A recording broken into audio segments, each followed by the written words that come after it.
جی وضو میں مسواک کا مسئلہ۔ وضو میں مسواک، پہلے تو یہ سمجھ لیں کہ جو احادیث طیبہ کی روشنی میں بات ثابت ہے وہ یہ ہے کہ مسواک وضو کی سنت قبلیہ ہے،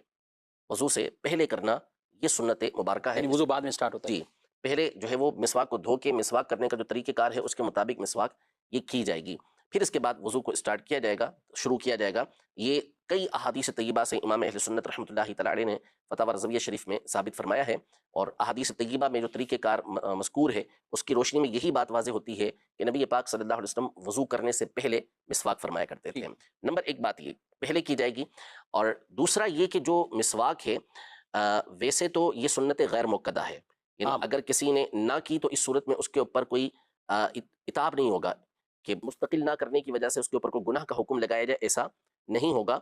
لیکن اگر منہ کے اندر بدبو ہو جاتی ہے، منہ کے اندر ایسی کیفیت ہو گئی کہ اب منہ خراب ہو چکا ہے اور منہ سے بو آ رہی ہے، تو اب مسواک یہ جب آپ نماز کے لیے آئیں گے تو سنت مؤکدہ ہو جائے گی، اور وہ اس وجہ سے کہ منہ کی بدبو دور کرنا ضروری ہے۔ اب بالفرض کسی نے ٹوتھ برش کر لیا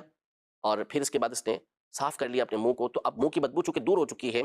تو وہ سنت مؤکدہ تو نہ رہی، لیکن جو مسواک ہے چونکہ یہ مسواک نبی پاک صلی اللہ علیہ وسلم سے منقول ہے کہ اسی طریقے سے مسواک کی جاتی رہی ہے، تو جو لکڑی کی مسواک ہوتی ہے اس سے اب بھی مسواک کرنا سنت رہے گا لیکن سنت غیر مؤکدہ رہے گا۔ تو جب منہ میں بدبو ہو جائے، منہ کی بو تبدیل ہو جائے، تو اس صورت میں تو مسواک کرنا یہ سنت مؤکدہ ہو جاتا ہے، ورنہ پھر مسواک جو ہے یہ سنت غیر مؤکدہ ہے۔ اچھا اس میں وضو کی قید بھی نہیں ہے، یعنی وہ جیسے کیفیت اگر ہوگی تو اگر کوئی شخص باوضو ہے اور اس کی منہ کی بو تبدیل ہو جاتی ہے تو اس صورت میں نماز سے پہلے اس نے مسواک کرنی ہے، مستقل